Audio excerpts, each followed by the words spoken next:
How could you be so heartless and cruel to miss your own daughter's funeral?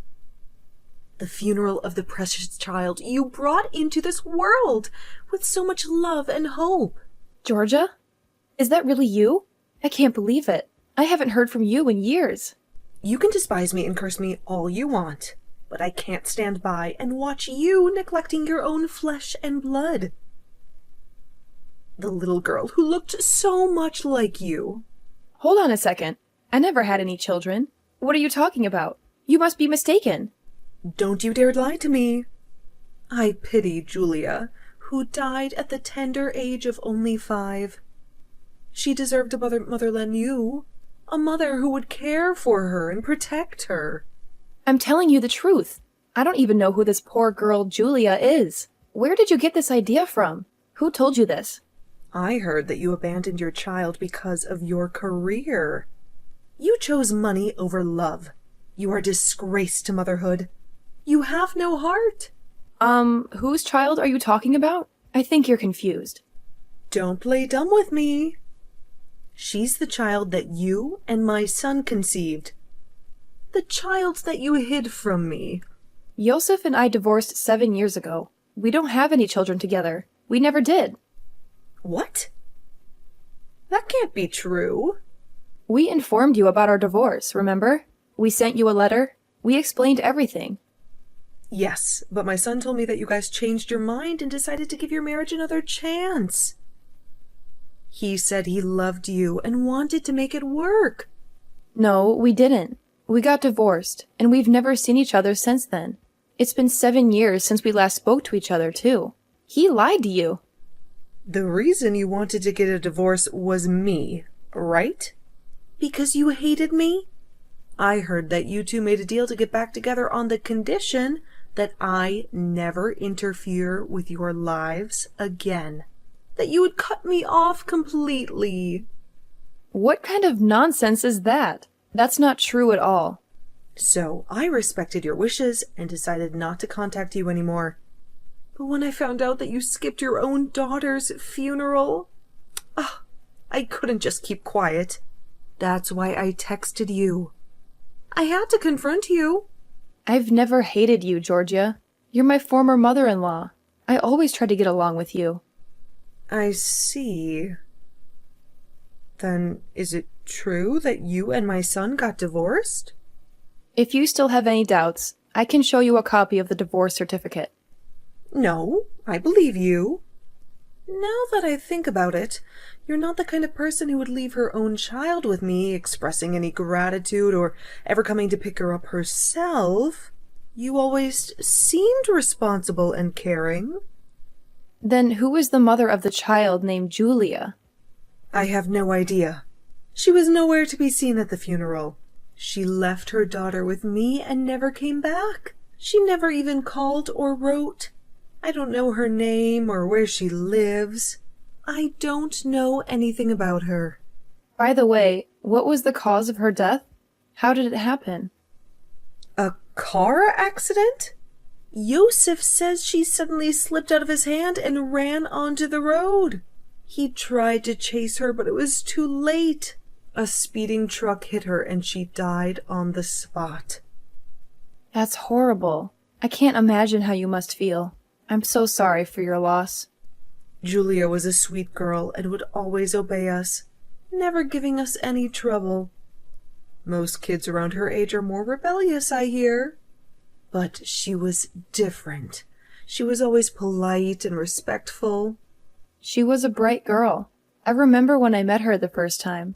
She greeted me with a smile and gave me a hug. She was so adorable. I was looking forward to seeing her grow up and go to school. I wanted to teach her how to read and write. I wanted to see her make friends and have fun. But would such a well-mannered child run out onto the street without any reason? That doesn't make sense to me. Was there something that caught her attention? She may be smart, but she was only 5 years old. Maybe she saw a beautiful flower. She loved flowers, you know. She would always pick them and give them to me.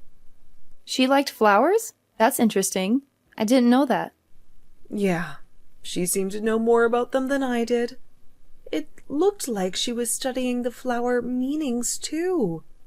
She would tell me what each flower symbolized and what message it conveyed. Actually, I have some knowledge about flowers too. I used to work as a florist before I became a journalist. What kind of flowers did Julia like? Clovers, lobellas, carnations, hydrangeas. She said her favorite was the black lily. She said it was the most mysterious and elegant flower.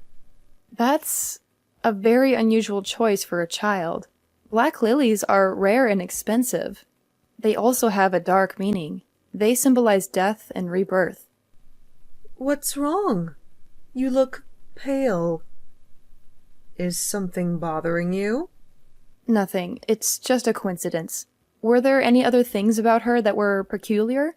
Anything that stood out to you? There was something weird about the way she walked. I tried to correct it over and over, but she couldn't. She would always drag her left foot behind her, as if it was heavier than the other. Why would you ask such a thing? Do you suspect something? These things about the girl bother me, including her favorite flowers. They don't add up. They make me wonder if she really was your son's child.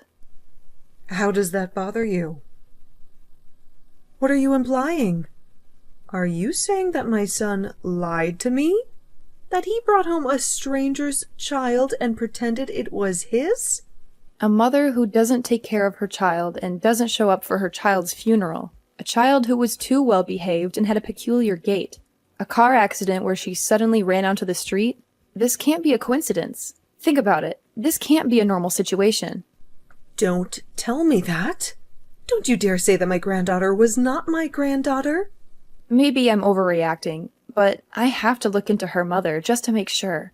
I have to find out who she really was and why she abandoned her child. I'll ask Yosef. I'll get him to tell me the truth. He owes me an explanation. Wait a minute. If you ask him, there's a risk that he'll deceive you again. He might make up another story to cover his tracks. Besides, you must be feeling down about Julia. So you might not be able to think straight. You might not be able to handle the truth. That's true. My son knows me well, so it must be easy for him to deceive me. He knows how to manipulate me and make me believe that what he wants me to believe. He's done it before. I will look into it. I will use my skills as a journalist to find out the truth. I will contact you when I have some information. I feel bad to involve you, since you have nothing to do with this. You're not related to us anymore. You have your own life to live. It's okay. I regret not contacting you all these years. I just thought you might be annoyed if you got calls or texts from me who wasn't family anymore. But I should have anyway. I'm sorry. I still care about you. I'm the one who should be apologizing for mistakenly accusing you of something you never did. I'm sorry for being rude and harsh to you. I'm sorry, but it would be helpful if you looked into it. I need to know the truth. Leave it to me. I'll do my best. And when I know the truth, I'll talk to you soon. Take care.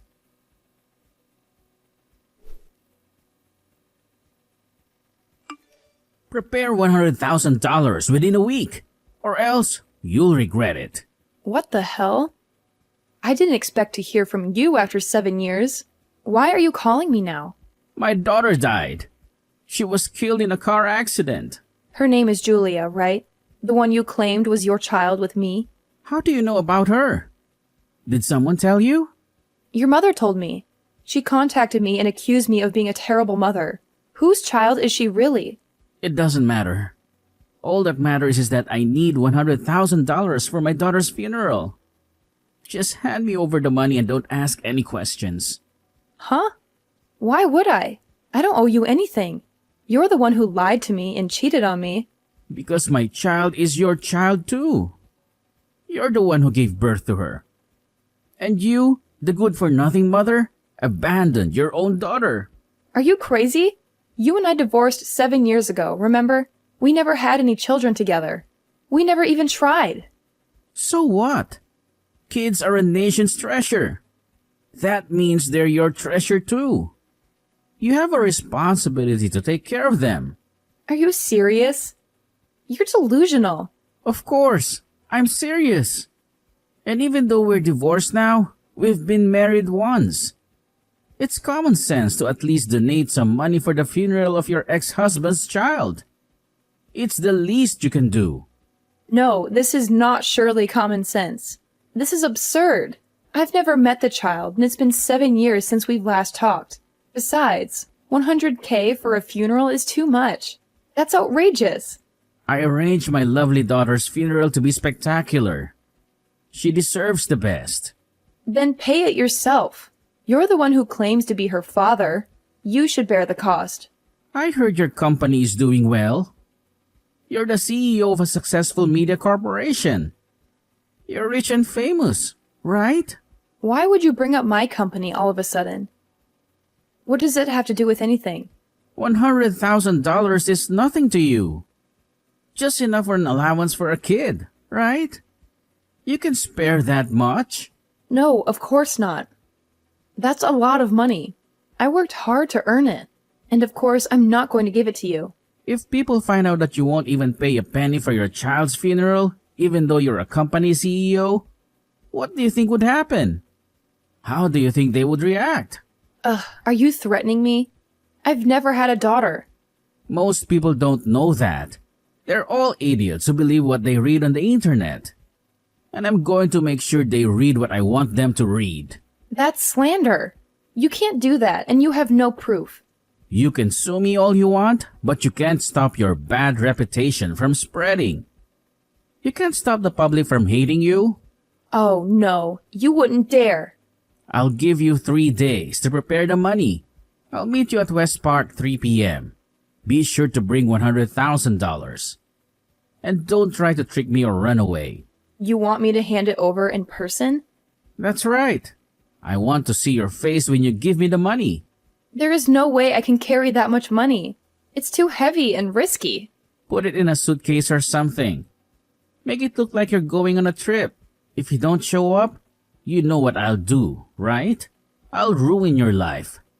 Be sure to come.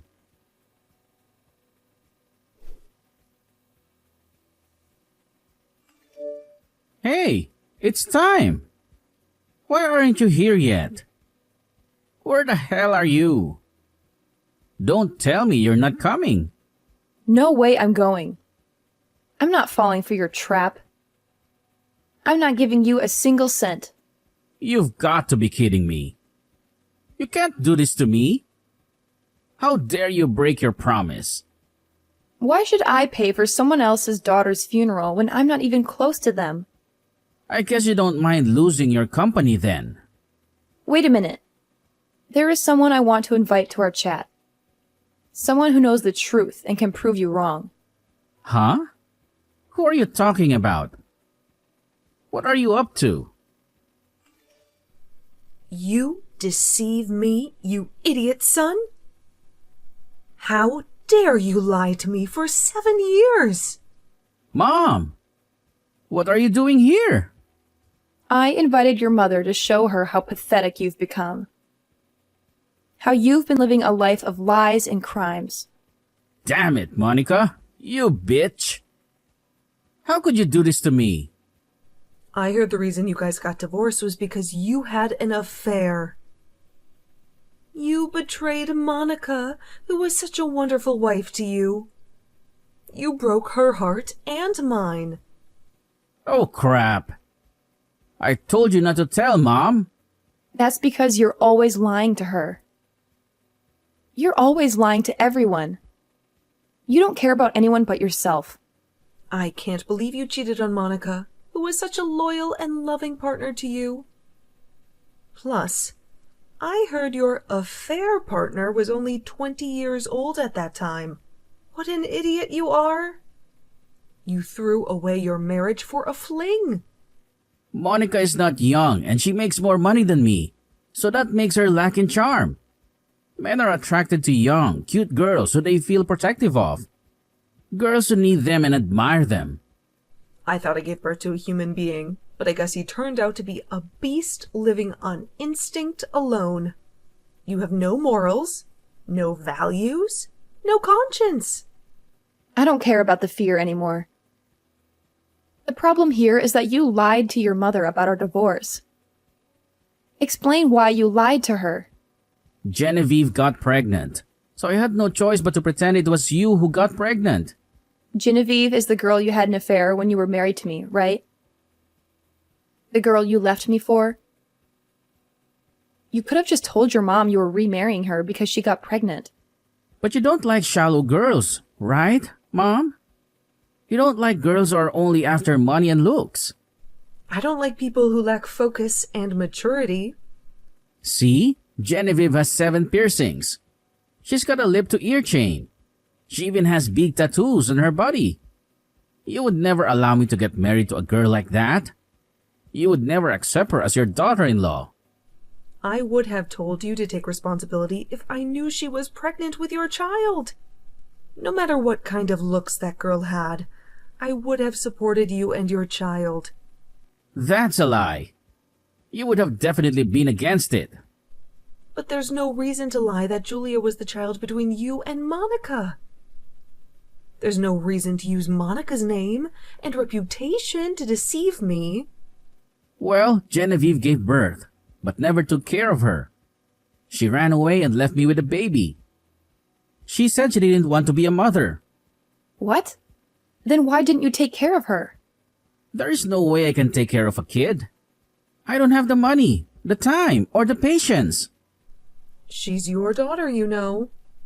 All I could do as a father was to ask Mom to take care of her.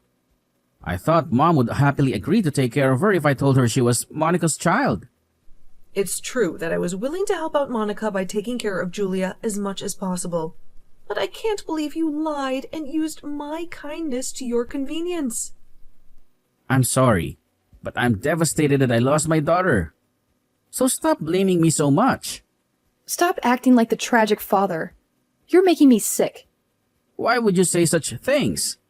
Your mother had me realize you were lying. So I hired a detective to look into everything to find out the truth. What did you find out? What did he tell you? You murdered your own daughter.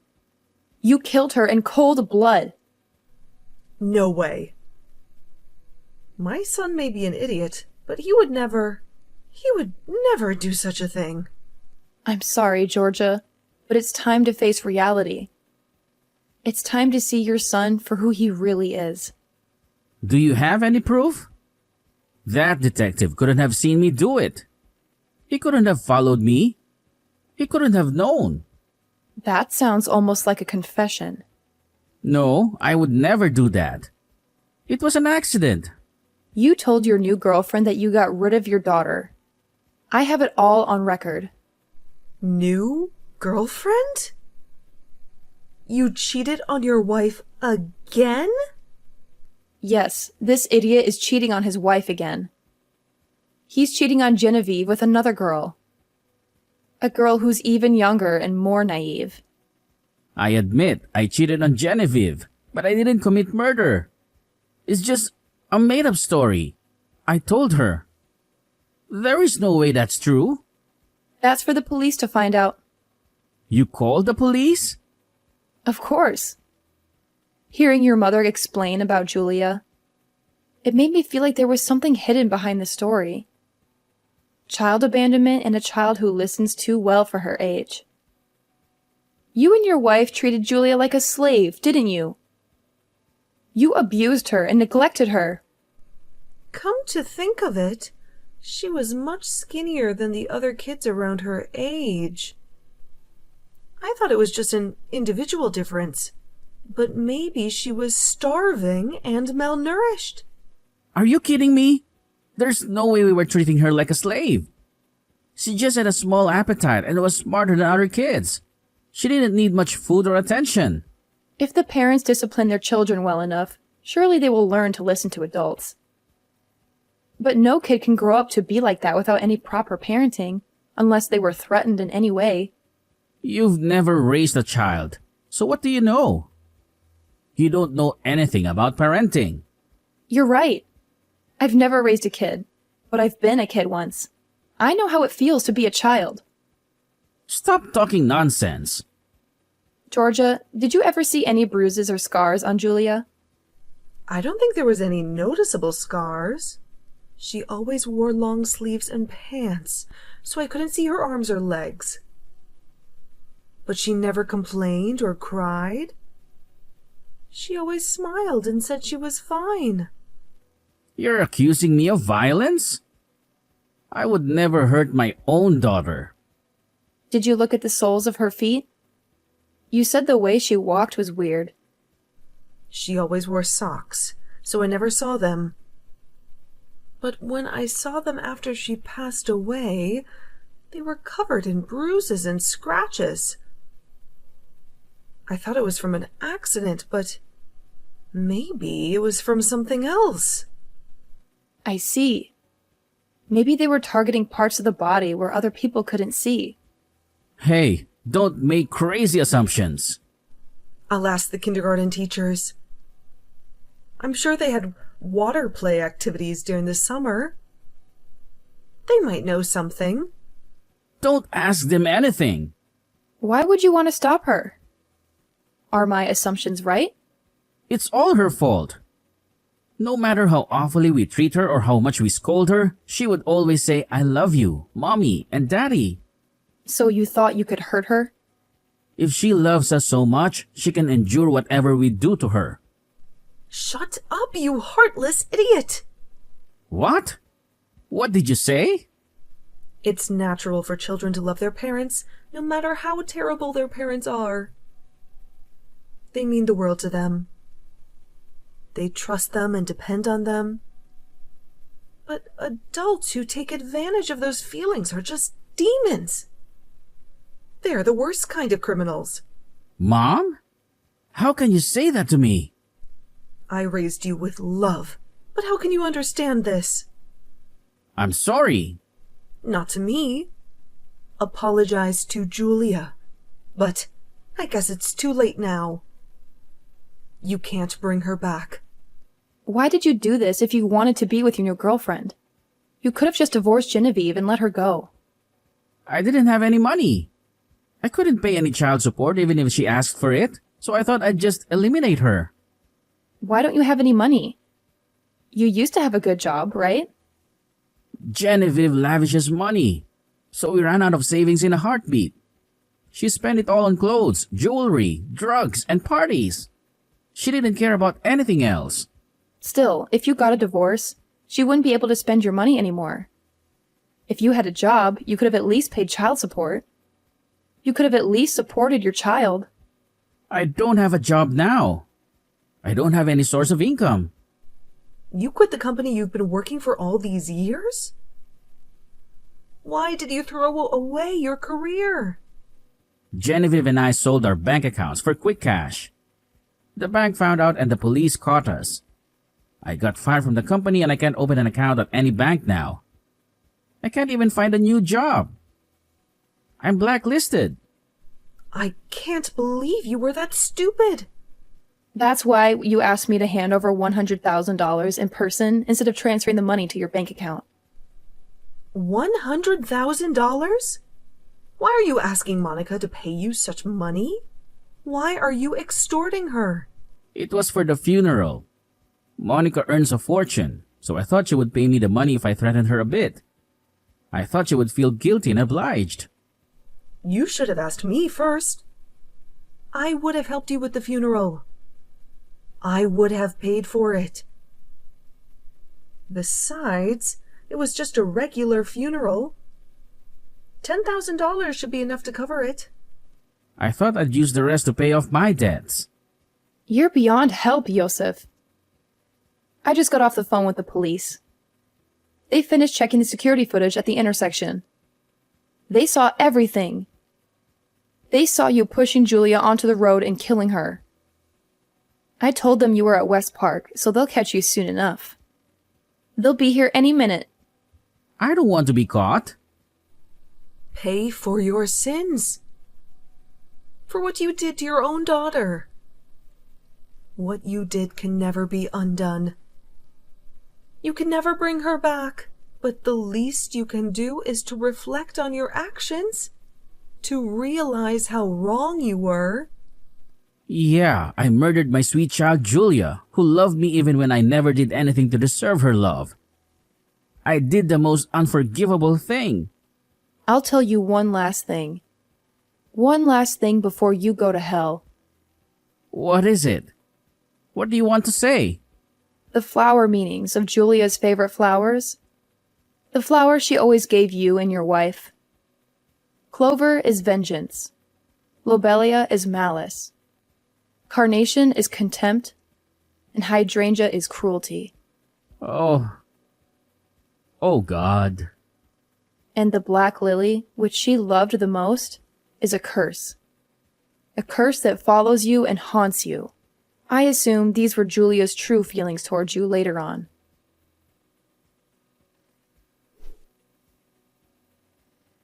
Yosef is now locked up for 30 years for murder. He killed his own daughter, Julia, by pushing her in front of a truck. He will never get out of his debt hole. He still owes $80,000 to his creditors, and he has to pay alimony to Genevieve, his ex-wife, who he cheated on and left. Julia's curse will haunt him forever. Juliet was the girl he dumped Genevieve for, the girl he lied to and used. She died in his arms, cursing him with her last breath. She said she would never know happiness or peace. He would only know pain and suffering. I hope Julia's soul is in a better place. She was such a sweet and innocent child. She deserved so much more. She deserved a father and a mother, not monsters and strangers.